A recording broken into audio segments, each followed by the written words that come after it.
تو انہوں نے زیارت نہیں کروائی، ایمبولینس میں رکھ کے لے گئے دفنانے کے لیے۔ یہ تو بعد میں پھر بات کھلی کہ وہ زیارت اس لیے نہیں کروائی گی کہ چہرہ ہی بگڑ گیا تھا۔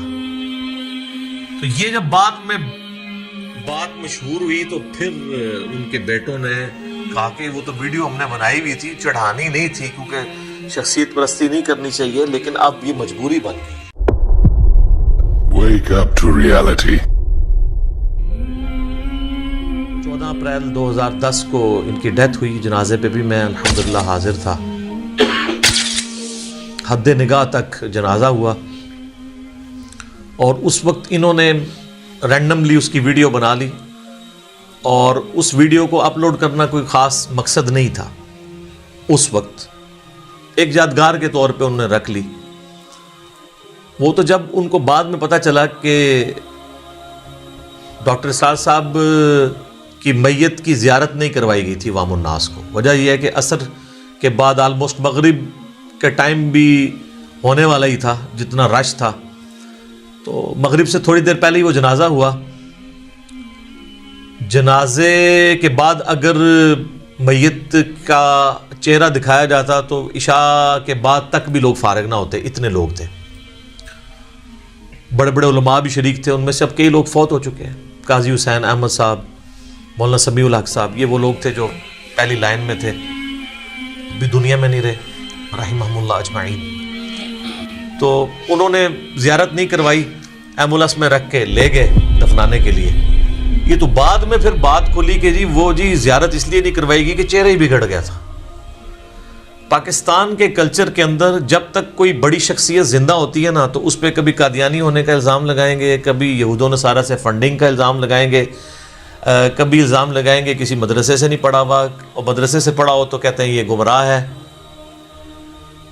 اور اس کے بعد پھر یہ بھی الزام لگا دیتے ہیں کہ اس کے مقاصد کچھ اور ہیں، یہ کوئی نیا فرقہ بنانے آیا ہے، کبھی کہہ دیں گے اس کا استاد کوئی نہیں ہے، اور اس سے بھی بڑھ جائیں گے تو کہیں گے کہ یہ تو عنقریب دعویٰ نبوت کر دے گا، اور کبھی یہ کہہ دیں گے یہ تو مہدی ہونے کا دعویٰ کر دے گا۔ اچھا، وہ زندگی میں ان سارے فتنوں سے بچ کے جب موت کے منہ میں چلا جاتا ہے تو اب تو وہ یہ نہیں کہہ سکتے، حالانکہ ہونا چاہیے کہ اس وقت پھر یہ لوگ کہیں کہ ہم لوگ جھوٹ بولتے تھے، ہمارے سارے علماء کذاب تھے اور جھوٹے تھے جنہوں نے کہا یہ مہدی ہونے کا دعویٰ کرے گا، اور ساروں کے اوپر لعنت پڑی ہے یہ جھوٹ بولنے کی وجہ سے۔ تو بغیر مہدی ہونے کا دعویٰ کیے اور نبوت کا دعویٰ کیے مودودی صاحب بھی چلے گئے دنیا سے، ڈاکٹر اسرار صاحب بھی چلے گئے، تو کم از کم اب اتنی جرت ہونی چاہیے کہ اپنے ان علماء کے اوپر لعنتیں بھیجے جنہوں نے یہ جھوٹ بولے تھے، کیونکہ قرآن میں تو ہے لعنت اللہ علی الکاذبین، جھوٹوں پہ اللہ کی لعنت ہے۔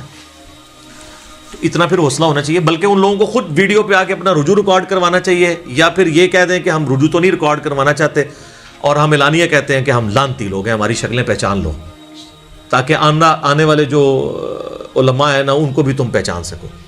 تو ایسا خیر ہوتا نہیں ہے۔ تو جب وہ فوت ہو جاتا ہے کوئی اس طرح کا بندہ، پھر وہ کہتے ہیں چہرہ بگڑ گیا تھا۔ ایکسیڈنٹ میں مر جائے تو وہ کہتے ہیں جی اللہ کی سزا ملی ہے، ایئر کریش میں مر جائے تو کہتے ہیں سزا ملی ہے، کہ یہ ایک بہانہ ہے۔ تو ڈاکٹر اسرار صاحب کی تو نیچرل ڈیتھ ہوئی ہے، چلتے پھرتے اللہ تعالیٰ نے ان کو اٹھایا، کوئی خاص بیمار بھی نہیں ہوئے۔ تو یہ جب بعد میں بات مشہور ہوئی تو پھر ان کے بیٹوں نے کہا کہ وہ تو ویڈیو ہم نے بنائی ہوئی تھی، چڑھانی نہیں تھی کیونکہ شخصیت پرستی نہیں کرنی چاہیے، لیکن اب یہ مجبوری بن گئی ہے۔ ایون شیخ زبیر صاحب کی تو تصویریں کھینچی کی میت کے اوپر، کیونکہ اہل حدیث کو تو پتہ تھا کہ یہ ہمارے اوپر سب سے پہلا اٹیک یہ ہونا ہے، تو انہوں نے تو اسی وقت ان کی تصویریں کھینچ کے نیٹ پہ چڑھا دی دفنانے سے بھی پہلے، کہ تاکہ کوئی یہ بہانہ نہ کرے۔ حالانکہ میں کہتا ہوں چہرہ بگڑ بھی جائے یہ کوئی نشانی نہیں ہے۔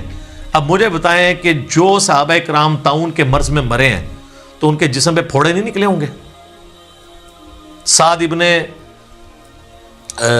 جو تھے ابو عبیدہ ابن جرح فاتح شام جنگ یرموک میں، ان کی وفات تو طاعون کے مرض میں ہوئی ہے۔ معاذ ابن جبل کی طاعون کے مرض میں ہوئی ہے۔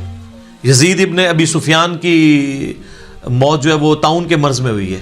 تینوں صحابی ہیں، تو ہم کیا کہیں گے نعوذ باللہ وہ جو ہے وہ ان کے اوپر کوئی عذاب آ گیا تھا؟ ایسا نہیں ہے۔ تو پھر انہوں نے مجبوراً ویڈیو اپلوڈ کی تاکہ لوگ دیکھ لیں جی ہاں جی اب کوئی اور بہانہ بنانا ہے تو۔ بلکہ مجھے تو یہاں تک یعنی ان کے گھر والوں سے یہ خبر پتہ چلی ڈاکٹر اسرار صاحب کے کہ ہمیں یہ بڑا فل خطرہ تھا اس بات کا کہ ڈاکٹر صاحب کے چہرہ دکھانے کے دوران ان پہ اٹیک کر کے ان کے جسم کو مسخ کرنے کی بھی کوشش کی جائے گی. کچھ ایسے شرانگیز لوگ بھی اس میں شامل تھے. اور یہاں تک نہیں بلکہ وہ کہتے ہیں ہم نے آلموسٹ 2 ہفتے تک ڈاکٹر اسرار صاحب کی قبر پہ 24 گھنٹے پہرا دیا ہے مختلف شفٹوں کے اندر. یہ بھی خطرہ تھا کہ انہیں قبر سے نکال کے کوئی نقصان پہنچانے کی کوشش نہ کرے. یہ ہے جناب اسلام کا قلعہ پاکستان. میں دعوے سے کہتا ہوں کہ آپ اس طرح کے کسی بندے کو یورپ اور امریکہ میں دفنا دینا تو وہاں پہ کوئی سو کالڈ عاشق رسول اور عاشق صحابہ اور عاشق اہل بیت اور عاشق اولیاء نہیں پیدا ہوگا. یہ سارے اتنے ہی واڑ آئے نے. جس طرح مزار بھی سارے اتنے ہی آ گئے نا, یہ بھی سارے اتنے ہی آ گئے. یہ ہماری گراوٹ کا لیول ہے. پر اب 2020 ہے اور اسی ویک کے اندر 14 اپریل 2020 کو 10th اینیورسری آپ سمجھ لیں, اس اعتبار سے ان کو فوت ہو چکے ہیں.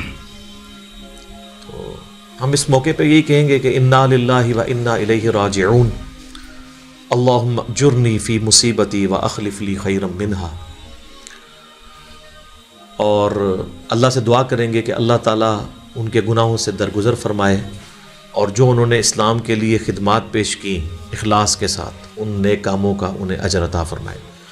اور صدقہ جاریہ تو ان کا انشاءاللہ ہمیشہ کے لیے ویڈیوز کی فارم میں ہے. پرانے بزرگ مرتے تھے تو ماری جاتے تھے, اب تو نہ کوئی بزرگ مرتا ہے اور نہ کوئی نا بزرگ مرتا ہے, کیونکہ ویڈیوز میں تو زندہ ہی رہتا ہے اپنی تعلیمات کے اندر.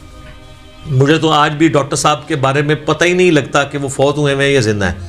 ویڈیو میں دیکھ رہے ہوتے ہیں ان کا آئی کانٹیکٹ, ان کا بولنے کا انداز, ان کی آواز کا اتار چڑھاؤ, ان کے ہاتھوں کے اشارے, وہ تو لگتا ہے سامنے بیٹھ کے آپ دیکھ رہے ہیں. تو یہ اس میڈیا کی برکت ہے, اللہ کا شکر ہے. تو ہم ان کے لیے دعا گو ہیں, اللہ تعالیٰ ان کے لیے آسانیاں فرمائے آخرت کی زندگی میں. نبی علیہ السلام کا قیامت والے دن جو ہے وہ ساتھ نصیب فرمائے, حوض کوثر پہ مشروب نصیب فرمائے, آپ علیہ السلام کے مبارک جھنڈے تلے جگہ عطا فرمائے اور جنت الفردوس میں اپنے محبوب صلی اللہ علیہ وسلم کا پڑوس عطا فرمائے. اور یہ تمام دعائیں ہم تمام مسلمانوں کے ہاتھ میں منظور فرمائے. آمین.